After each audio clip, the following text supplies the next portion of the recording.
दोस्तों अगर आपने बीपीएससी टीआरई 3.0 का एग्जाम दिया है तो आप सभी के लिए यहाँ पे इंपॉर्टेंट अपडेट है, चाहे आप जिस वर्ग से भी हों, पीआरटी से या फिर 6 to 8 या फिर 9 to 10 या फिर 11 to 12। जैसा कि आपने भी सुना होगा दोस्तों, जो फीमेल हैं वो अब यूआर मेल सीट पर फाइट करेंगी अदर स्टेट की हैं। जैसा कि जो बिहार की फीमेल थी उनको 50% जो रिजर्वेशन था, अगर हम देखें तो जो अदर स्टेट की फीमेल थी वो उसी में काउंट होती थी, मीन्स उसी में फाइट करती थी जो बिहार की फीमेल थी। बट उसके लिए एक नोटिस आई है जिसमें जो है अदर स्टेट फीमेल को रिजर्वेशन की बात नहीं की गई है, तो उसके बारे में हम लोग पूरा डिटेल देखेंगे। यहाँ पे देख भी सकते हैं राज्यों की महिला अभ्यर्थियों को आरक्षण का लाभ नहीं, ऐसे होगा मेधा सूची का निर्धारण। इसको लेकर काफी अभ्यर्थियों के मन में डाउट है, मेधा सूची का निर्धारण किस तरह से होगा। आपका जो मान लीजिए जो टोटल नंबर आपका बन रहा है उसमें से बहुत से ऐसे कैंडिडेट हैं जिनके सेम नंबर होंगे, तो उसका निर्धारण किस तरह से होगा। रिजल्ट के बाद पूरक परीक्षा फल नहीं होगा जारी। जी हाँ दोस्तों, यहाँ पे मेंशन किया गया इनके नोटिफिकेशन में ही। तो यहाँ पे सब कुछ हम लोग डिटेल में जानने वाले हैं, आप सभी बने रहिएगा वीडियो को लास्ट तक बिना स्किप। दोस्तों नए हो चैनल पे सब्सक्राइब जरूर कर लीजिएगा, बेल आइकन को प्रेस कर लीजिएगा ताकि इसी तरह की ऑथेंटिक अपडेट आप तक टाइम पर पहुंचती रहे।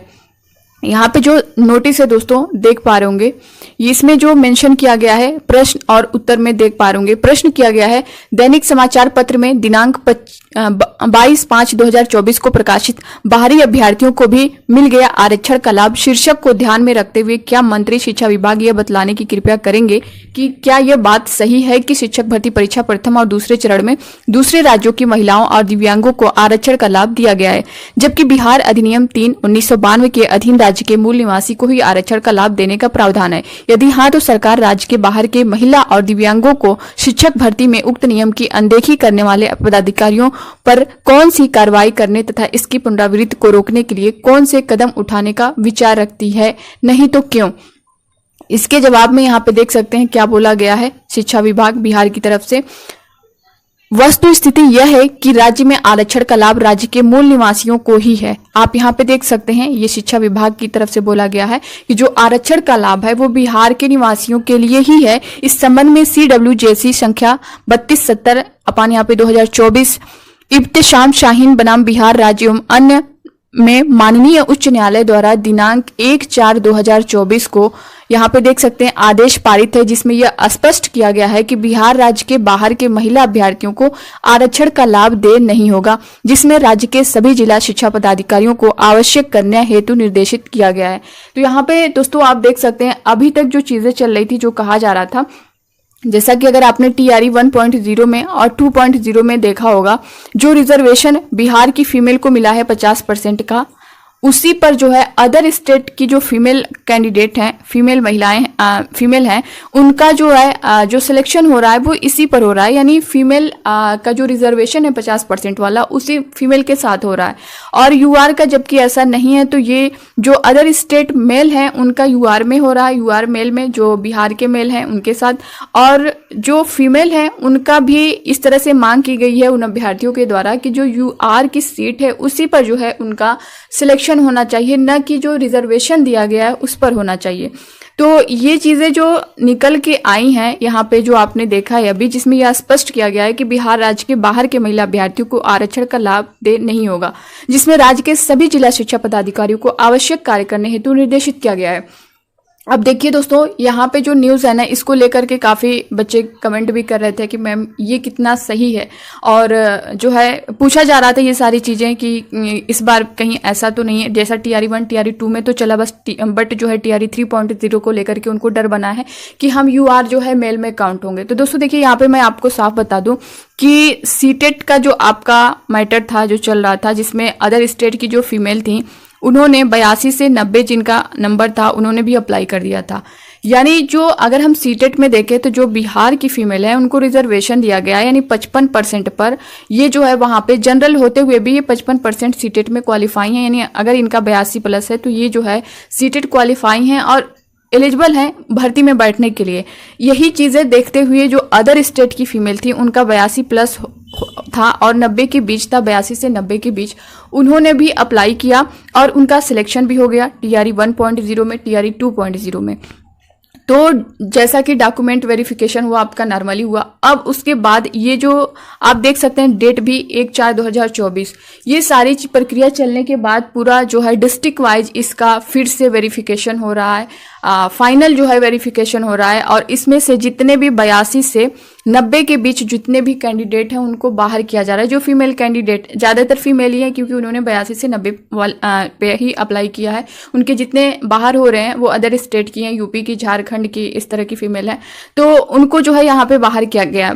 मगर अगर आप देखें ये कि जो ऐसा है कि जो फीमेल सीट पर जिनका सिलेक्शन हुआ, जिनका 50% रिजर्वेशन पे हुआ, जो बिहार की फीमेल है, यूआर फीमेल में उनका सिलेक्शन हुआ है, तो अगर उनको भी तो बाहर करना चाहिए। टीआरई 1.0 में या टीआरई 2.0 में, दोनों में से बाहर करना चाहिए। मगर अभी तक ऐसी कोई नोटिस नहीं आई है जिसमें 1.0 और 2.0 को लेकर के कि अदर स्टेट की फीमेल थी और इनका जो है 50% रिजर्वेशन पे इनका सिलेक्शन हुआ और इनको बाहर कर दिया गया। ऐसी तो कोई नोटिस आपने नहीं देखी होगी ना।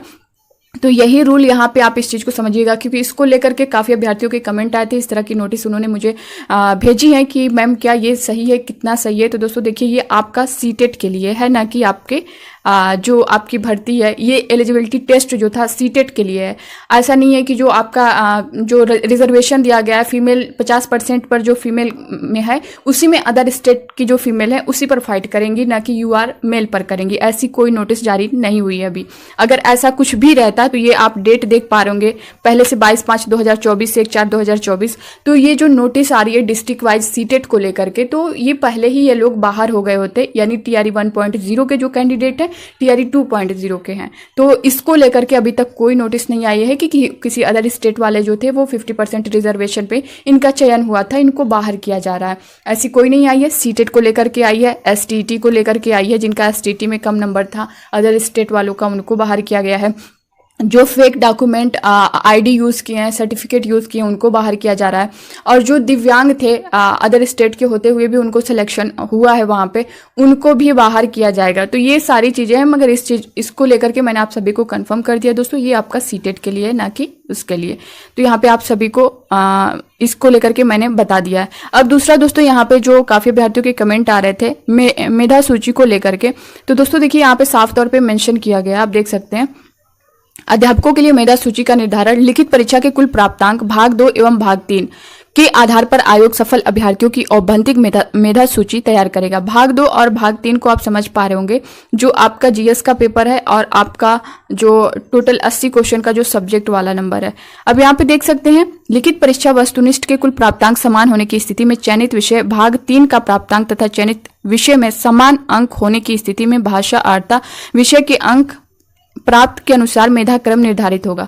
अब यहाँ पे भाग 2 अगर हम देखें दोस्तों, तो ये भाग 2 आपका आता है जो जीएस के 40 क्वेश्चन है, ठीक है। भाग 3 की अगर हम बात करें तो भाग 3 में आपका वो आता है जो आपका सब्जेक्ट से रिलेटेड 80 क्वेश्चन होता है। तो इसको समझिएगा। अब भाग 1 जो आपका होता है वो होता है आपका लैंग्वेज का, जो आपके 30 क्वेश्चन होते हैं, ठीक। तो अब इसमें बताया गया है कि भाग 3 का प्राप्तांक तथा चयनित विषय में समान अंक होने की स्थिति में भाषा वार्ता भाग विषय के प्राप्तांक के अनुसार मेधा क्रम निर्धारित होगा। यानी अगर आपके जो है उन 80 क्वेश्चन में से अगर दोनों कैंडिडेट हैं, अगर उनका सेम नंबर है, 80 क्वेश्चन में से मान लीजिए आपके 65 बन रहे हैं, अगर सेम क्वेश्चन सेम नंबर है, तो यहाँ पे आपके फिर लैंग्वेज के नंबर देखे जाएंगे, ठीक है, यानी भाग 1 का। अब भाग 1 के नंबर में आप देख सकते हैं विषय में प्राप्तांक समान होने की स्थिति में उम्र तथा उम्र में समानता होने पर देवनागरी लिपि वर्णमाला के अनुसार नाम वाले उम्मीदवार को वरीयता दी जाएगी। अगर आपके भाग 3 में नंबर सेम है, उसके बाद आपका लैंग्वेज नंबर देखा जाएगा। लैंग्वेज नंबर में भी अगर आप सेम पाए जाते हैं तो फिर उसके बाद जो है आपका डेट ऑफ बर्थ देखा जाएगा। डेट ऑफ बर्थ में भी अगर सेम पाए जाते हैं तो फिर अल्फाबेटिकली जो है आपका यहाँ पे चयन होगा। जिनका यहाँ पे डेट ऑफ बर्थ में वरीयता उनको मिलेगी दोस्तों जिनका जो है डेट ऑफ बर्थ जिनकी ज़्यादा होगी। तो ये देख सकते हैं। बाकी इस चीज़ में जैसा कि मैंने बताया कि भाग 3 में जिसका नंबर ज़्यादा होगा उसको वरीयता दी जाएगी। अगर सेम हुआ प्रोसेस तो फिर आपका भाग 1 यानी लैंग्वेज देखा जाएगा। लैंग्वेज में जिनका नंबर ज़्यादा होगा उनको वरीयता दी जाएगी। उसके बाद डेट ऑफ बर्थ देखी जाएगी। जिनका डेट ऑफ बर्थ सबसे ज़्यादा होगा उनको वरीयता दी जाएगी। इस तरह से, क्योंकि टीआरई 1.0 टीआरई 2.0 में आपने देखा होगा कि बहुत से ऐसे कैंडिडेट थे जो कट ऑफ के ऊपर थे बट उनका सिलेक्शन नहीं हो पाया। रीज़न यही था कि उनसे जिनकी एज ज़्यादा थी या फिर जिनकी लैंग्वेज में नंबर ज़्यादा थे तो उनका सिलेक्शन वहाँ हो गया। अब यहाँ पे देख सकते हैं अभ्यर्थी किसी एक विषय का चयन कर सकते हैं जिस पर सब्जेक्ट कॉम्बिनेशन को लेकर के भी है। दोस्तों अगर आपका सब्जेक्ट कॉम्बिनेशन नहीं बनेगा तो आप वहाँ से बाहर कर दिए जाएंगे। जो जिनका सब्जेक्ट से रिलेटेड है, जो 6 to 8 है, पीआरटी के लिए कोई बात नहीं है, 6 to 8, 9 to 10 और 11 to 12 आपका सब्जेक्ट कॉम्बिनेशन होना चाहिए। और खासकर वो जो आपने सीटेट या एसटीटी के बेस पर दिया होगा उसमें।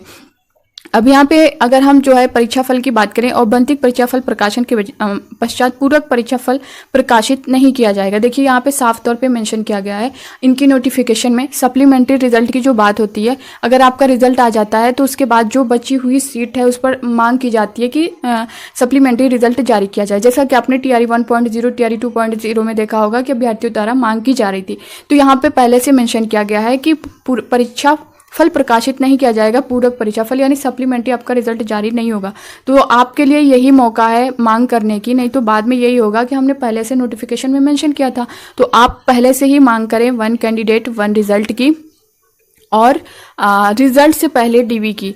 अगर 1 कैंडिडेट 1 रिजल्ट ये देते हैं, जैसे पहले अगर ये लोग 11 to 12 का अगर जारी कर देते हैं तो यहाँ पे उनका सिलेक्शन जिनका हो जाएगा, फिर उनका जो नेम है वो 9 to 10th में उनका रिजल्ट ना दें, उनको हटा दें, फिर 9 to 10th का रिजल्ट दें, उसके बाद 6 to 8 का दें, उसके बाद लास्ट में PRT का दें। इस तरह से वो जो एक सीट पर 3 कैंडिडेट हैं सभी वर्ग में, 6 to 8 की बात करें, 9 to 10th की, 11 to 12th की, तो इस तरह से वो हट जाएंगे और 2 सीट बचने वाली है यहाँ पे, वो सीटें बचेंगी तो उन योग्य अभ्यर्थियों का यहाँ पे फायदा हो जाएगा। और रिजल्ट से पहले DV कराई जाएगी तो ये आपके पास और प्लस पॉइंट होगा। बहुत से ऐसे कैंडिडेट है जो फेक ID यूज किए हैं, सीटेट में कम नंबर होगा अप्लाई किए होंगे, STT में कम नंबर होगा अप्लाई किए होंगे, वो वहीं से यहाँ पे ऐसा हो चुका है कि डॉक्यूमेंट DV कराते हैं तो वो लोग डॉक्यूमेंट जब वेरिफिकेशन हो रहा है तो वहाँ पे चेक नहीं किया जा रहा है, तभी तो उनका सिलेक्शन हो जा रहा है, बाद में चेक किया जा रहा है। तो पहले अगर आप चेक करके उनको बाहर कर दें तो उन सीटों पर तो योग्य अभ्यर्थी आ जाएंगे। तो ये काम बहुत ज़रूरी है, आप इसकी मांग करते रहें 1 कैंडिडेट 1 रिजल्ट को लेकर के, और रिजल्ट से पहले DV कराई जाए। तो ये थी दोस्तों इससे रिलेटेड पूरी जानकारी। जो आपके मन में डाउट था, बहुत से सारे अभ्यर्थियों के कमेंट थे इसको लेकर के। अब इससे रिलेटेड आपके मन में कोई डाउट होंगे तो आप लोग कमेंट बॉक्स में कमेंट करके ज़रूर बताइएगा। नए दोस्तों चैनल पर सब्सक्राइब कर लीजिएगा, इसी तरह की ऑथेंटिक अपडेट ऑफिशियल से सब कुछ आपको यहाँ पे मिलता रहेगा। तो बस मिलते हैं नेक्स्ट अपडेट के साथ, तब तक के लिए bye bye, take care, thank you.